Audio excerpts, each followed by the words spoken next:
তাহলে দেখো, আগের ক্লাসে আমি তোমাদের কোষে দেখি 1.2 এর যে সমস্ত অঙ্কগুলো ছিল ওগুলো আগের ভিডিওতে করিয়ে দিয়েছি। আজকে আমরা পরবর্তী যে কোষে দেখি 1.3 আছে ওই অঙ্কগুলো করার আগে তোমাদের বইয়ে দেখবে পেজ নম্বর 12-এ কতগুলো ইম্পর্টেন্ট জিনিস লেখা আছে, ওইগুলো নিয়ে একটু আলোচনা করব।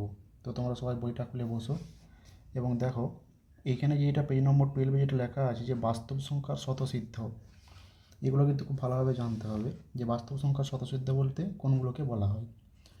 তো দেখো এখানে একটু হেডিং করে নেবে, বাস্তব সংখ্যার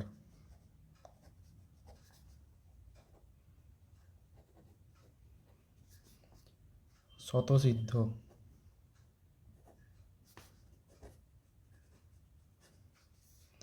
তাহলে বাস্তব সংখ্যার স্বতঃসিদ্ধ বলতে কোনগুলোকে বলা হয় একটু দেখে নাও। দেখো 1 নম্বরে যেটা লেখা আছে দেখবে, বইয়ে ছক করে লেখা আছে যে ধরো এ বি সি যে কোনো যদি তিনটে সংখ্যা হয়, এ কমা বি কমা সি, যে কোনো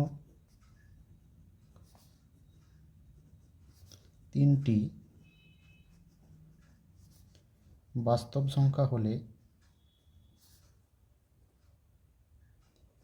যে কোনো তিনটি বাস্তব সংখ্যা হলে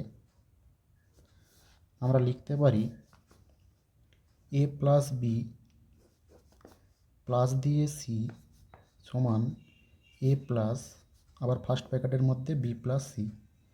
এবার ব্যাপারটা বুঝে নাও, ধরো আমি যে কোনো দুটো এক্সাম্পল একটা নিলে বুঝতে পারবে।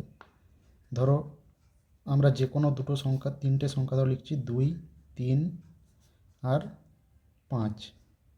তাহলে এখন এই 2, 3 প্রথম যে দুটো সংখ্যা আছে এই দুটো সংখ্যাকে আমরা যদি প্রথমে যোগ করি, তারপরে তার সঙ্গে যদি তৃতীয় সংখ্যাটাকে যোগ করি, আমরা যে রেজাল্টটা পাবো, ধরো 3 দিয়ে 5 মাঝে 10 পাচ্ছি।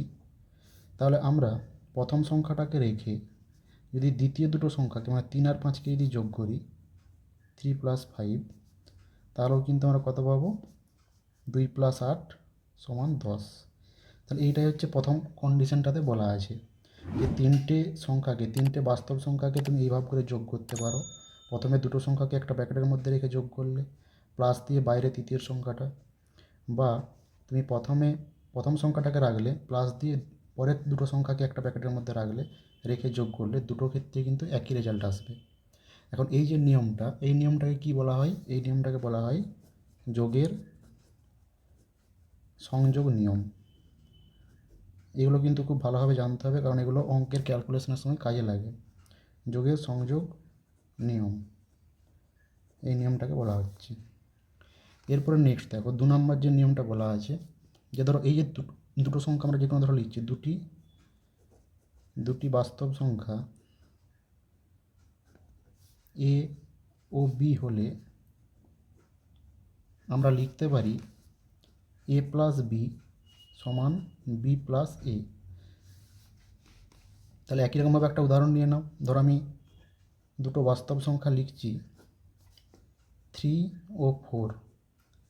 এখন এই 3 আর 4টাকে ধরো প্রথমে লিখছি 3 + 4, এইটা সমানও যে রেজাল্টটা পাবে, যদি সংখ্যাটাকে ঘুরিয়ে লিখি মানে যদি 4 + 3 লিখি, তাহলেও কিন্তু একই রেজাল্টই পাবে। তাহলে এটাকেই বলা হচ্ছে কি, যোগের বিনিময় নিয়ম। তাহলে এই নিয়মটাকে কী বলবে নিচে, এটাকে কী বলবে, যোগের বিনিময় নিয়ম। মানে বিনিময় হচ্ছে দেখো 3 থেকে 4 একবার, 4 থেকে 3 একবার, তাহলে 3 + 4 করলেও 7, 4 + 3 করলেও 7। তাহলে এই যে নিয়মটা, এই নিয়মটাকে কী বলবো আমরা, যোগের বিনিময় নিয়ম হলো। এরপরে নেক্সট দেখবে একটা নিয়ম আছে, 3 নম্বর দিয়ে লেখো। ধরো যে কোনো তিনটে বাস্তব সংখ্যা যদি এ বি সি হয়, তাহলে আমরা লিখতে পারি এ ইন্টু বি, এটাকে ব্র্যাকেটের মধ্যে রেখে, এটা একই রকম ব্যাপার। প্রথমে যেটা যোগের ক্ষেত্রে করেছিলাম, যোগের যেটা সংযোগ নিয়ম করেছিলাম কতকটা সেরকমই, শুধু এখানে যোগের জায়গায় গুণ আছে। তাহলে এটা দেখে নাও, প্রথমে এই দুটো সংখ্যাকে গুণ করি, তার সঙ্গে সি গুণ করছি, সমান দিয়ে আমরা বলতে পারি প্রথম সংখ্যাটাকে রেখে আবার যদি দ্বিতীয় দুটো সংখ্যাকে গুণ করি তাহলে কিন্তু একই রেজাল্ট পাবো। তার এক্সাম্পল একটা নিয়ে নাও। ধরো আমি তিনটে সংখ্যা লিখছি 3, 4 আর 5। তাহলে আমি প্রথমে দুটো সংখ্যাকে রাখছি 3 × 4, তারপর আর একটা সংখ্যাকে রাখছি 5, তৃতীয় নম্বর যে সংখ্যাটা ছিল। তাহলে এইটা গুণ করলে আমরা কত পাবো, প্রথমে 3 × 4 = 12, ইন্টু 5, তাহলে কত পাচ্ছি 60। আবার একই রকমভাবে আমরা যদি প্রথম সংখ্যাটাকে রেখে দিই, মানে 3টাকে রাখি, রেখে যদি দ্বিতীয় দুটো পরের দুটো সংখ্যাকে গুণ করি, মানে 4 আর 5কে, 4 আর 5, সেক্ষেত্রে আমরা কী পাচ্ছি দেখো, 3 ইন্টু 20 সমানও 60। তাহলে এই যে নিয়মটা, এই নিয়মটাকে কী নিয়ম বলা হবে? এই নিয়মটাকে বলা হবে গুণের সংযোগ নিয়ম। আগেরটাতে যেমন শিখেছিলে যোগের সংযোগ নিয়ম, এটাকে কী বলা হবে? গুণের সংযোগ নিয়ম। হয়ে গেল। এবার নেক্সট দেখো 4 নম্বরে যেটা বলা আছে, যে ধরো এ ইন্টু বি সমান আমরা কী লিখতে পারি? বি ইন্টু এ। ঠিক একই রকমভাবে যেমন যোগের ক্ষেত্রে আমরা বিনিময় নিয়ম শিখেছিলাম, এই যেখানে শিখলাম, একই রকমভাবে গুণের ক্ষেত্রেও বিনিময় নিয়ম হয়। ব্যাপারটা কীরকম? ধরো আমি যদি যে কোনো দুটো সংখ্যা নিয়ে নিই, দুটো বাস্তব সংখ্যা, ধরো লিখছি 2 ও 3, তাহলে আমরা কী বলতে পারবো? 2-এর সঙ্গে 3কে গুণ করলেও যে রেজাল্ট পাবো 6, একই রকমভাবে 3-এর সঙ্গে 2কে গুণ করলেও সে একই রেজাল্ট পাবো 6। তাহলে এই যে নিয়মটা, এই নিয়মটাকে কী বলা হয়? গুণের বিনিময় নিয়ম।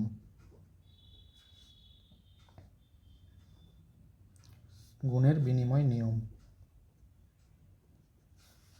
এরপরে দেখো 5 নম্বর যেটা বলা আছে, যে ধরো বাইরে এ আছে, ভিতরে আমরা লিখছি বি প্লাস সি ব্র্যাকেটের মধ্যে। এটার থেকে আমরা লিখতে পারি, দেখো এরকম যদি থাকে, ফার্স্ট ব্র্যাকেটের মধ্যে বি প্লাস সি, বাইরে আছে এ, তাহলে আমরা একবারটি বি এর সঙ্গে একে গুণ করব, প্লাস দিয়ে আবার একবারটি সি এর সঙ্গে একে গুণ করব। ব্যাপারটা কীরকম? তাহলে একবার যদি বি এর সঙ্গে একে গুণ করি কত হবে? এ বি, প্লাস দিয়ে আবার যদি সি এর সঙ্গে একবার একে গুণ করি কত হবে? এসি। ঠিক আছে, এইটাকে আমরা, তোমরা এটা ক্যালকুলেশনের ক্ষেত্রে খুব প্রচুর জায়গায় কাজে লাগবে, তো এই নিয়মটা খুব ভালোভাবে দেখে রাখবে। এবং আবার আমরা এটাও লিখতে পারি, ধরো প্রথমে রাখলাম এ প্লাস বি প্রথম দুটো সংখ্যাকে, তারপরে বাইরে রাখছি সিকে। তাহলে সেক্ষেত্রে দেখো বাইরে কী আছে, যেটা বাইরে থাকবে তার সঙ্গে ব্র্যাকেটের ভিতরেরগুলোর গুণ হবে।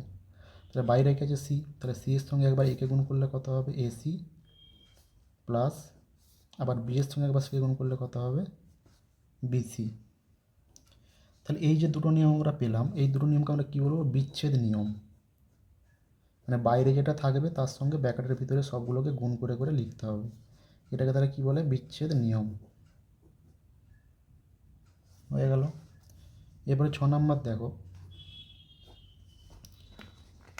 6 নম্বরে বলছে যে ধরো কোনো একটা সংখ্যা, বাস্তব সংখ্যা ধরো এ, তার সঙ্গে আমরা যদি 0 যোগ করি তাহলে আমরা কী পাবো? 0ই পাবো। আবার যদি 0-র সঙ্গে কোনো একটা বাস্তব সংখ্যাকে আমরা যোগ করি তাহলে আমরা ওই সংখ্যাটাই পাবো। যদি কোনো সংখ্যার সঙ্গে 0 যোগ করি তাহলে আমরা কী পাবো? ওই সংখ্যাটাই পাবো। আবার যদি 0-র সঙ্গে কোনো সংখ্যাকে যোগ করি তাহলেও কিন্তু ওই সংখ্যাটাই পাবো। তাহলে এটাই কী বলা হয়? 0কে যোগের একসম উপাদান বলা হয়। কারণ 0-র সঙ্গে তুমি যাই কিছুই যোগ করো সেটা কী পাবো? ওই সংখ্যাটাকেই আমরা ফেরত পাবো, রিপিট করে ওই সংখ্যাটাই আসবে। তাহলে এটাকে কী বলা হয়? 0কে যোগের একসম উপাদান বলে।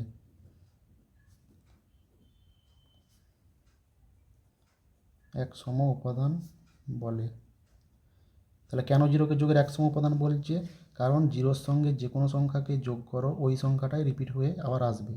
ধরো এ এর সঙ্গে আমরা 0কে যোগ করেছি, এই পাবো। আবার 0-র সঙ্গে যদি একে যোগ করি তাহলে এই পাচ্ছি। এই জন্য কী বলছে? 0কে যোগের একসম উপাদান বলা হয়। এবারে ধরো 7 নম্বরটা দেখো, ধরো এ যে কোনো একটা বাস্তব সংখ্যা, তার সঙ্গে আমরা ওই বাস্তব সংখ্যাটারই এক নেগেটিভ মান লিখছি। এ এর নেগেটিভ কত হবে? -এ। তাহলে আমরা রেজাল্ট কত পাবো? 0 পাবো।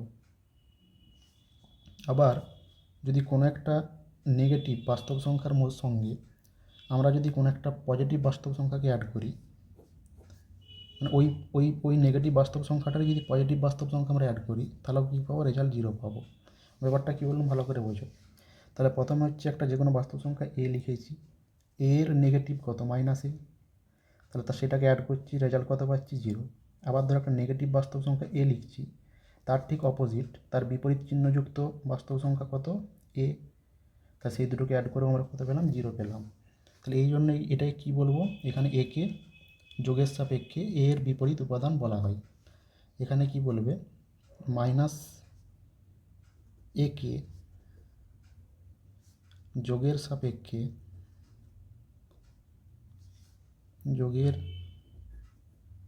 সাপেক্ষে এর বিপরীত উপাদান বলে।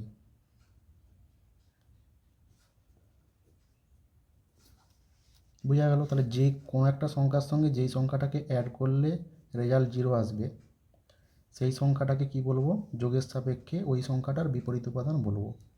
তাহলে এটাই লেখা আছে। এবারে দেখো,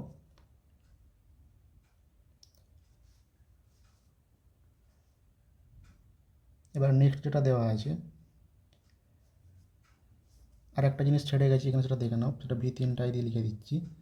সেটা হচ্ছে, ধরো এ এর সাথে যে কোনো একটা বাস্তব সংখ্যা এ এর সঙ্গে আমরা যদি 1 গুণ করি, তাহলে কিন্তু আমরা ওই বাস্তব সংখ্যাটাই পাবো। আবার যদি 1-এর সঙ্গে কোনো একটা বাস্তব সংখ্যাকে আমরা গুণ করি, বাস্তব সংখ্যা একে গুণ করি, তাহলে আমরা ওই বাস্তব সংখ্যাটাই পাবো। ঠিক আছে? যেমন ধরো এক্সাম্পল স্বরূপ আমি যদি বলি 2 × 1 সমান কত পাচ্ছি? 2ই পাচ্ছি। আর 1 × যদি 2 করি, তাহলে আমরা কত পাচ্ছি? 2ই পাচ্ছি। তাহলে এই যে 1টাকে এখানে কি বলা হচ্ছে? গুণের একসম উপাদান বলা হয়, বা মাল্টিপ্লিকেটিভ আইডেন্টিটি বলা হয়। তাহলে কি বলবে? 1কে গুণের একসম উপাদান বলে। একসম উপাদান বলে। তাহলে আমরা ছকের মধ্যে যেইগুলো ছিল ওগুলো আমরা সব শিখে নিলাম। প্রত্যেকটা এই এই এই যে যতগুলো জিনিস লিখলাম, এই প্রত্যেকটা জিনিসকে কী বলা হয়? বাস্তব সংখ্যার স্বতঃসিদ্ধ বলা হয়। এবার এইগুলোকে কাজে লাগিয়ে আমরা একটা এক্সাম্পল করে নেবো, তাহলে জিনিসটা আরও ভালো করে বুঝতে পারবে। তাহলে চলো দেখা যাক। ধরো প্রথম এক্সাম্পল তোমাদের বইয়ে করা আছে, দেখবে এটা আমি করিয়ে দিচ্ছি। প্রথমে দেখবে লেখা আছে 1 নম্বর উদাহরণটা বলছে, ধরো -7√2 প্লাস দিয়ে 7 ব্র্যাকেটে লেখা আছে √3 প্লাস √2। তাহলে সমান দিয়ে -7√2 যেমন আছে আমরা রাখবো, প্লাস ব্র্যাকেটের মধ্যে একবার কী লিখবো? 7√3 প্লাস 7√2 লিখব। তাহলে এই যে নিয়মটা, এই নিয়মটা কোন নিয়মটা? যেহেতু দেখো এই নিয়মটা একটু আগে শিখালাম, যেহেতু দিয়ে লিখে দিবে a b প্লাস c সমান আমরা কি লিখতে পারি? a × b plus b × c, মানে a এর সঙ্গে একবার b কে গুণ, a এর সঙ্গে একবার c কে গুণ, ইন্টু ac, a এর সঙ্গে একবার c কে গুণ। তাহলে এই নিয়মটা অ্যাপ্লাই করে এটা করলাম। 7-এর সঙ্গে একবার √3 কে গুণ 7√3, 7-এর সঙ্গে একবার √2 কে গুণ 7√2। তাহলে এটা পেয়েছি। এবারে সমান দিয়ে পরের লাইনে লিখব -7√2 প্লাস 7√2 প্লাস 7√3। তাহলে এটা কোন নিয়মটা লাগালাম? দেখো এখানে ছিল 7√3 প্লাস 7√2, মানে a প্লাস b ছিল। এটাকে আমরা ঘুরিয়ে দিচ্ছি, এটা ঘুরিয়ে লিখেছি, মানে 7√2 প্লাস 7√3 লিখেছি। তাহলে কোন নিয়মটা লাগালাম? এই নিয়মটা, a প্লাস b সমান কী লেখা যায়? b plus a। প্রথমে এটা কী লেখা ছিল? এটা মনে করো a, এটা মনে করো b। তাহলে a প্লাস b লেখা ছিল, আমরা সেটাকে কী লিখে দিয়েছি? b প্লাস a লিখে দিয়েছি, মানে ঘুরিয়ে লিখেছি। এই নিয়মটা আমরা শিখে এসেছি। এই নিয়মটাকে কী বলা হয়? যোগের বিনিময় নিয়ম বলা হয়। তাহলে এবার সমান দিয়ে পরের লাইনে দেখো এই দুটো কেটে যাবে, কেটে যে কত অ্যান্সার আসবে? 7√3 অ্যান্সার আসবে। তাহলে এটাই আমরা পেলাম। এরপর দেখো এই যেটা কেটে যে 0 আসলো, এটাকে কী বলতে পারবে? আচ্ছা, এখানে এটাকে আরেকটা জিনিস লিখতে হবে। ধরো এখানে এই যে নিয়মটা পেলে 7√3 সমান 0, এইটা হচ্ছে দেখো 7√2 - 7√2 কেটে গেছে, কেটে গিয়ে কত আসছে? 0, 0 প্লাস 7√3। তাহলে এটা কেন কেটে গেল? তার কারণ হচ্ছে এই যে এই জিনিসটার জন্য আমরা একটু আগে শিখে এসেছিলাম যে -a এর সঙ্গে যদি আমরা প্লাস একে যোগ করি, তাহলে আমরা এটা কোথায় শিখে এসেছিলাম? যোগের বিপরীত উপাদান। -a এর সঙ্গে প্লাস একে যোগ করলে অ্যান্সার কত আসে? 0 আসে। তাহলে সেটাই হচ্ছে এখানে অ্যাপ্লাই করা হয়েছে। -a ছিল, তার সঙ্গে প্লাস a সমান 0। তাহলে যেটা অ্যান্সারটা কত আসছে? 7√3, তাই তো?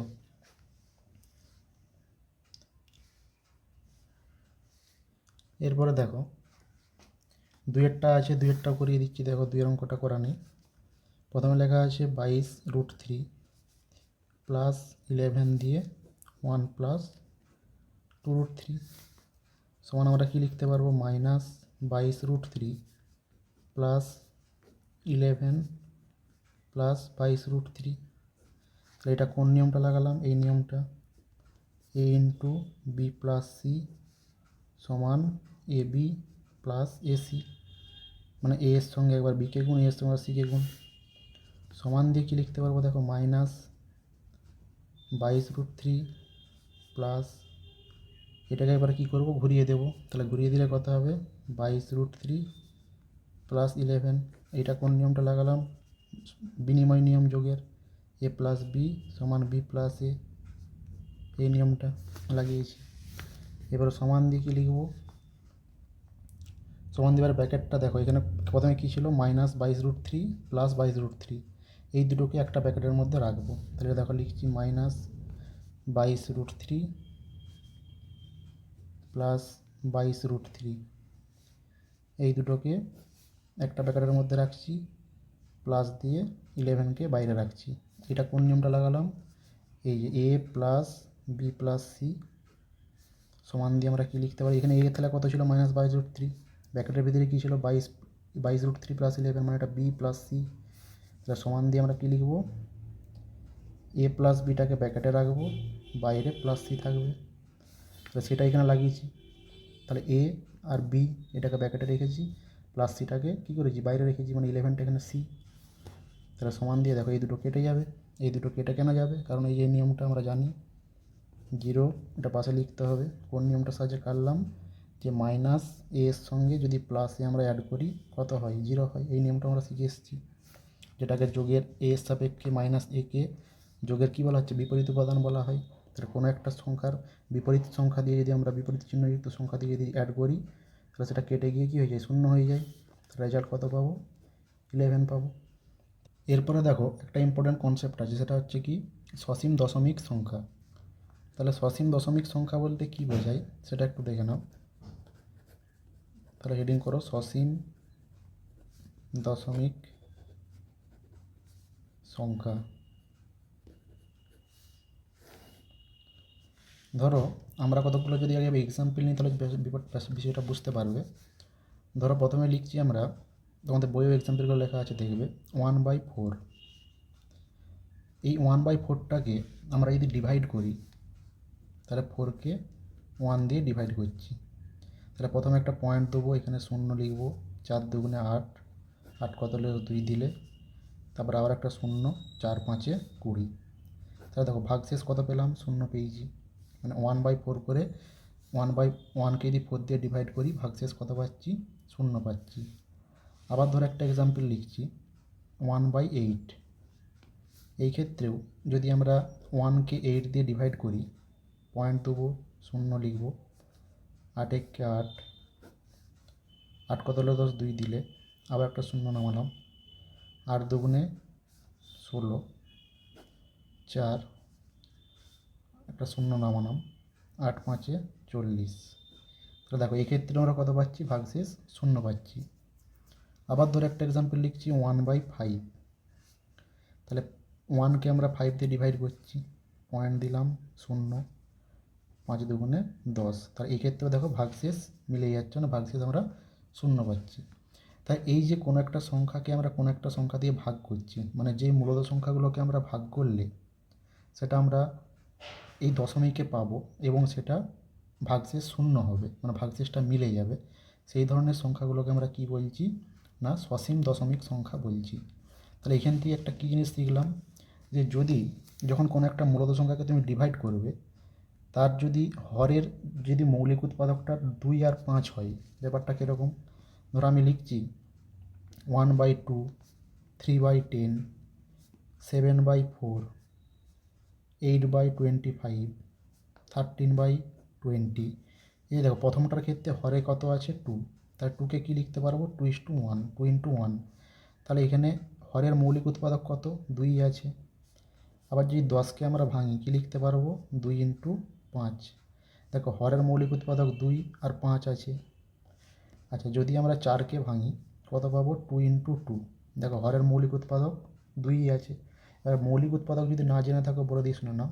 যদি কোনো একটা সংখ্যাকে আমরা যতক্ষণ পর্যন্ত ভাঙতে পারবো, ভাঙার পরে লাস্টে তো কিছু একটা পাবো, তাহলে ওই সংখ্যাগুলোকেই মৌলিক উৎপাদক বলা হবে। মানে যখন কোনো একটা সংখ্যাকে আর ভাঙা যাবে না, ধরো 2টাকে কি আমরা আর ভাঙতে পারবো, 3টাকে কি আর ভাঙতে পারবো, পারবো নি। তাহলে এই 2, 3 এগুলোকে কী বলা হবে, মৌলিক উৎপাদক, মানে যেগুলোকে আর ভাঙা যায় না। তাহলে 4টাকে কিন্তু আবার ভাঙতে পারছি, দেখো 2 × 2 করে, তাহলে 4টাকে আমরা মৌলিক উৎপাদক বলবো না। কিন্তু দেখো 4টাকে ভেঙে কত পাচ্ছি, 2 আর 2 পেলাম, তাহলে এই 2টা হচ্ছে কি এখানে মৌলিক উৎপাদক। তাহলে এই হরটাকে তোমরা প্রথমে ভাঙবে, এরকম করে ভাঙার পর যদি দেখতে পাও যে মৌলিক উৎপাদকটা হয় 2 নতুবা 5, যে কোনো একটা আছে বা দুটোই আছে ধরো, তাহলে সেক্ষেত্রে তুমি বলতে পারবে যে ওই মূলত সংখ্যাটাকে আমরা যদি ডিভাইড করি বা ভাগ করি, তাহলে কিন্তু আমার ভাগশেষ মিলে যাবে, অর্থাৎ আমরা একটা সসীম দশমিক সংখ্যা পাবো। তাহলে কোনো একটা মূলত সংখ্যাকে ভাগ করলে যদি আমরা একটা মানে ভাগশেষটা যদি শূন্য হয়ে যায়, তাহলে সেই ধরনের মূলত সংখ্যাগুলোকে যদি আমরা দশমিকে বিস্তার করি, তাহলে আমরা সসীম দশমিক সংখ্যা পাবো। তাহলে এইটাই লেখা আছে বইয়ের ডেফিনেশনে, দেখবে সেটা আমরা একটু লিখে দিচ্ছি। বলছে যে যে কোনো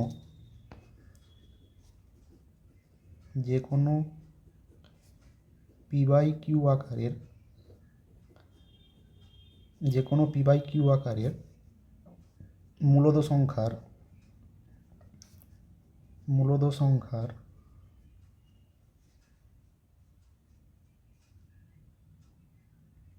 ভাগকর দশমিকে বিস্তার করার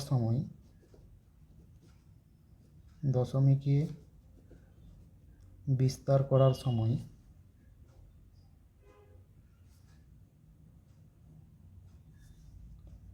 যদি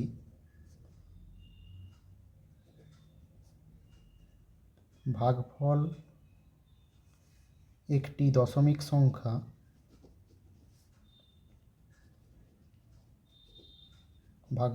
দশমিক সংখ্যা ও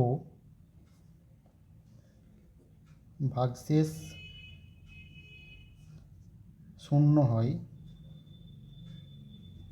শূন্য হয় সেক্ষেত্রে হরের মৌলিক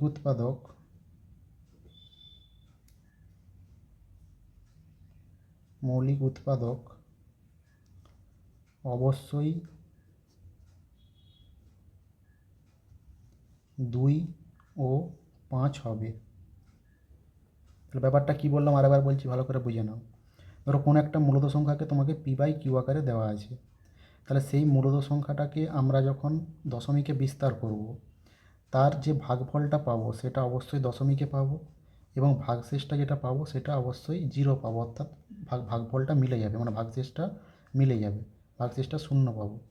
তাহলে সেই ধরনের মূলদ সংখ্যাগুলোকে আমরা কি বলতে পারবো, যে সেই ধরনের মূলদ সংখ্যাকে আমরা এই দশমিকে বিস্তার করি, তাহলে আমরা সসীম দশমিক সংখ্যা পাবো। কখন পাবো না, যদি ভাগফলটা একটা দশমিক সংখ্যা হয় এবং ভাগশেষটা যদি মিলে যায়। ঠিক আছে, সেটা কিন্তু অবশ্যই, এবারে কখন কন্ডিশনটা কি, যদি দেখবে হরে যদি মৌলিক উৎপাদকটা 2, 5 থাকে, তবেই কিন্তু এটা পসিবল, মানে সসীম দশমিক সংখ্যা তবেই আমরা পাবো। তা তোমরা কোনো একটা অঙ্ককে তার হরটা আগে দেখে নেবে, কোনো একটা যখন P/Q আকারে দেওয়া থাকবে মূলত সংখ্যা, তার হরটাকে প্রথমে দেখে নিয়ে সেটাকে এরকম করে ভাঙবে। ভাঙার পরে দেখবে এই যে মৌলিক উৎপাদকগুলো 2 আর 5 আছে না নেই, যদি 2 আর 5 বাদ দিয়ে যদি অন্য কোনো সংখ্যা থেকে থাকে, তাহলে কিন্তু সেটাকে আমরা সসীম দশমিক সংখ্যা বলতে পারবো না। ঠিক আছে, সেটা হচ্ছে আবৃত দশমিক সংখ্যার মধ্যে পড়ে যাবে, যেটা পরবর্তীতে আমরা আসবো আবার। এরপর নেক্সট দেখে নাও, যেটা বললাম আবৃত দশমিক সংখ্যা। তাহলে আবৃত দশমিক সংখ্যাটা কীরকম, ওটারই উল্টো, আবৃত দশমিক সংখ্যা। তাহলে বলবে যে কোনো মূলদ সংখ্যাকে কোনো P/Q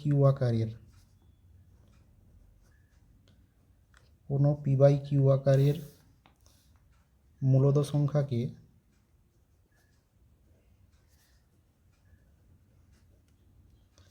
দশমিকে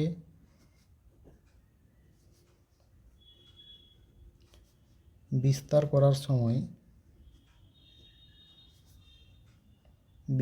করার সময় যদি ভাগফল একটি দশমিক সংখ্যা হয়, ভাগফল একটি দশমিক সংখ্যা হয় এবং ভাগশেষ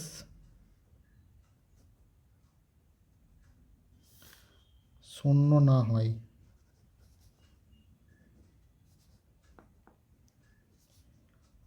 অর্থাৎ সেক্ষেত্রে হরের মৌলিক উৎপাদক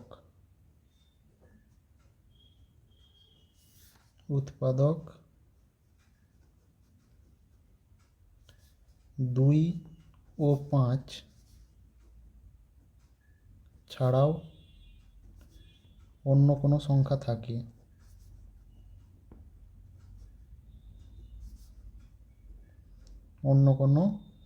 থাকে, তবে আমরা আবৃত্ত দশমিক সংখ্যা পাব।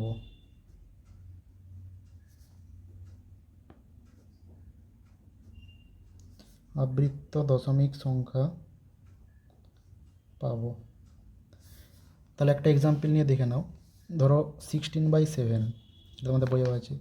দেখো হরের যদি আমরা মৌলিক হরটাকে যদি ভাঙি, তাহলে 7কে আমরা কী লিখতে পারবো? 7 × 1, অর্থাৎ হরের যেটা উৎপাদক, 7 একটা উৎপাদক, 1 একটা উৎপাদক। তাহলে 2 আর 5-এর মধ্যে আছে কি নেই? 7 আছে। 2, 5 বাদ দিয়ে অন্য একটা সংখ্যা 7 আছে। তাহলে এইটাকে আমরা না দেখি, না ভাগ করেই বলে দিতে পারবো যে এইটাকে আমরা যদি দশমিকে বিস্তার করি, তাহলে আমরা কী পাবো? না আবৃত দশমিক সংখ্যা পাবো। তবুও তোমাদেরকে একবারটি ভাগ করে দেখিয়ে দিচ্ছি, দেখে নাও। ধরো আমি 16কে ভাগ করছি 7 দিয়ে। প্রথমে তাহলে কী লিখবো? 7 × 2 = 14 হলো। তাহলে এটা করলে কী হবে? 2 পয়েন্ট দেবো 0। আবার কী লিখবো? 7 × 2 = 14, 6 0, 7 × 8 = 56। আবার কত পাবো? 4, কী লিখবো? 0, 7 × 5 = 35, কত পাচ্ছি? 5। আবার 0 লেখো। 7 × 7 = 49, কত আসছে? 1। তারপর লেখো 7 × 1 = 7, কত পাচ্ছি? 3, 0। তারপর এখানে কী লিখবো? 7 × 4 = 28, কত হচ্ছে? 2। আবার কী করবো? 7 × 2 = 14, তাহলে কত আসছে? 6। দেখো আবার রিপিট হবে, 6 চলে আসছে। এখানেও দেখো 6 ছিল, তাহলে এখানে কত হয়েছিল? 7 × 2 = 14, মানে 2 এর পর আবার 2 রিপিট হয়ে গেছে। তাহলে আমরা কী লিখবো? 16/7, এটা সমান কী পেলাম? 2.85714।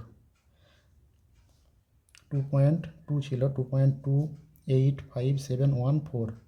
তারপর থেকে আবার রিপিট হয়েছে, 2 থেকে আবার রিপিট হচ্ছে। তাহলে পৌনঃপুনিকটা কোথা থেকে লাগাবো? যেখান থেকে শুরু হয়েছিল সেখানে একটা পৌনঃপুনিক। এই 2টা আবার কার পরে রিপিট হয়েছে? 4-এর পরে রিপিট হয়েছে। তাহলে সেই জন্য আমরা 4-এর মাথায় একটা পৌনঃপুনিক দিয়ে দেবো। তাহলে পৌনঃপুনিকটা কীভাবে লাগাবে? প্রথমে ধরো 2 দিয়ে শুরু হয়েছিল, দশমিকের পরে 2 ছিল, তাহলে 2-এর মাথায় পৌনঃপুনিক দিলে এই 2টা আবার কার পরে রিপিট হয়েছে? 4-এর পরে। তাহলে 4-এর মাথায় একটা পৌনঃপুনিক দিয়ে দিবে। এইভাবে করে পৌনঃপুনিকটা দিতে হয়। ধরো আমার যদি এখানে 8-এর পর থেকে শুরু হতো, ধরো এখানে আমার চলে আসলো 8, 8-এর পর থেকে আবার রিপিট হচ্ছে, তাহলে সেক্ষেত্রে পৌনঃপুনিকটা কোথায় হতো? এখানে 8-এর মাথায় হতো। তাহলে এইভাবে করে করবে। তাহলে এই ধরনের যে সংখ্যাগুলো, এগুলো কিন্তু কোনো ভাগশেষ মিলবে না। কোনো দিনই যত ইচ্ছা করে করে যাও, এর কোনো দিনও তুমি ভাগশেষ মিলাতে পারবে না, মানে শূন্য আসবে না। তাহলে এই ধরনের যে সংখ্যাগুলো, এগুলোকে আমরা কী বলবো? আবৃত্ত দশমিক সংখ্যা বলবো। আবৃত্ত দশমিক সংখ্যা বলবো। আবৃত্ত দশমিক সংখ্যা। এবারে দেখো এখানে একটা কন্ডিশন লেখা দেবে, বলছে প্রত্যেকটা মূলত সংখ্যাকে যদি আমরা দশমিকে বিস্তার করি, হয় যে কোনো দুটো পেতে পারি, হয় সসীম দশমিক সংখ্যা পাবো, 1 নম্বর দিয়ে লিখে দাও, হয় সেটা আমরা কী পাবো? সসীম মূলত সংখ্যাকে, মানে p/q আকারে যদি কোনো একটা মূলত সংখ্যাকে আমরা দশমিকে বিস্তার করি, হয় সেটা কী পাবো? সসীম দশমিক সংখ্যা, নতুবা আমরা কি পাবো, আবৃত্ত দশমিক সংখ্যা। এই দুটোর মধ্যে যে কোনো একটা পাবো। এবারে কোনো একটা সংখ্যাকে তুমি না ভাগ করেই কী করে বুঝবে যে সেটা সসীম দশমিক সংখ্যা পাবো না আবৃত্ত দশমিক সংখ্যা পাবো? তার জন্য দেখে নাও নিচের কন্ডিশন 37 নম্বর যে প্রয়োগটা আছে এটা করে দিয়েছি। এটা করছি দেখো, প্রথমে লিখছি 7/16। তো এটা আমরা এত ভাগ করলাম, ভাগ করে দেখছি ভাগশেষ মিলছে নি, তারপরে বলছি যে এটা হচ্ছে আবৃত্ত। কিন্তু আমি ভাগ না করে যদি বলতে যাই তখন কী করব, তখন এই যে হরে কী আছে, হরে আছে 16, তাহলে কী লিখবো 16 সমান 2 ইন্টু 2 ইন্টু 2 ইন্টু 2। তাহলে হরের মৌলিক উৎপাদক আমরা কী দেখতে পাচ্ছি, অনলি 2 আছে। 2 ছাড়া কি আর অন্য কোনো মৌলিক উৎপাদক আছে? নেই। তাহলে আমরা কি বলতে পারবো যে এইটাকে যদি আমরা ভাগ করি, মানে দশমিকে যদি বিস্তার করি, তাহলে আমরা কী পাবো, সসীম দশমিক সংখ্যা পাবো। এবার 2 নম্বর যেটা আছে দেখো, 9/125। হরে তাহলে কী আছে, হরে আছে অতএব দিয়ে লিখবে, হরে আছে কত 125। তাহলে 125টাকে আমরা যদি ভাঙি কী লিখতে পারবো, 5 ইন্টু 5 ইন্টু 5। দেখো এই দুটো কন্ডিশনের মধ্যেই পড়ছে। আমি কি একটু আগে কী বলেছিলাম, হয় 2 থাকতে হবে, না হলে 5 থাকতে হবে। দুটোর মধ্যে যদি থাকে তাহলে সেটা ভাগ করলে সেটা অবশ্যই কী পাবো, সসীম দশমিক সংখ্যা পাবো। আর যদি 2 আর 5-এর মধ্যে না থাকে তাহলে আমরা কী পাবো, আবৃত্ত দশমিক সংখ্যা পাবো। তা দেখো হরে 5 আছে, তাহলে এটাও আমরা কী সংখ্যা পাবো, এটা আমরা সসীম দশমিক সংখ্যা পাবো। তাহলে লিখে দিবে সসীম দশমিক সংখ্যা হলো। এরপরে নেক্সট দেখো 3 নম্বরটা বলেছে 15/56। তাহলে এখানে হরে কী আছে 56, তাহলে অতএব দিয়ে কী লিখবো 56 সমান, এটাকে ভাঙো এবারে 2 ইন্টু 2, 4, 7, 4 7 28, 28 দুগুণে 56। তাহলে কত বলছি 2 দিয়ে 4, 2 8, 8 7 56, এটা আমরা পেয়েছি। এবার দেখো হরে যখন আমরা এটাকে উৎপাদকে ভাঙলাম, এখানে 2 বাদ দিয়েও কিন্তু একটা মৌলিক উৎপাদক কী আছে, 7 আছে। তো তাহলে এই 7 থাকা যাবে না, 2 আর 5-এর মধ্যে থাকতে হবে সসীম পেতে গেলে। তাহলে যেহেতু একটা 2 5 ছাড়া একটা অন্য উৎপাদক আছে মৌলিক উৎপাদক, তাহলে আমরা এটাকে কী বলতে পারবো, ওটা সসীম তাহলে হচ্ছে না, তাহলে এটা কী বলবো, আবৃত্ত, আবৃত্ত দশমিক সংখ্যা, তাই তো। তাহলে দুটি কন্ডিশন, হয় যদি 2 5 থাকে হরের মৌলিক উৎপাদকে তাহলে সসীম দশমিক সংখ্যা, যদি 2 5 না থাকে হরের মৌলিক উৎপাদকে তাহলে হচ্ছে আবৃত্ত দশমিক সংখ্যা। হয়ে গেল। এরপর 4 নম্বরটাও দেখে নাও কী বলেছে, 19/80। এখন যদি হরটাকে যদি মৌলিক উৎপাদকে ভাঙি কী পাবো, 2 2 4, 2 8, 8 ইন্টু 2 ইন্টু 5। তাহলে 2 2 4 2 8 2 16, 5 16 80।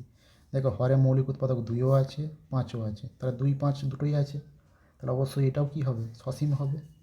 শুধু লিখে দিচ্ছি আমরা সসীম, তাই তো।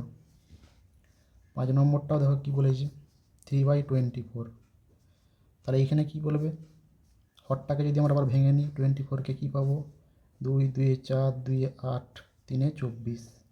দেখো হরে 2 বাদ দিয়েও, 2 আর 5কে বাদ দিয়েও শুধু 2 আছে, আর ওটাকে বাদ দিয়েও আলাদা করে এক্সট্রা কে আছে, 3 আছে, মানে 2 আর 5-এর মধ্যে নাই, 3 একটা আছে, মানে একটা অন্য উৎপাদক 2 আর 5-এর মধ্যে পড়ছে নি।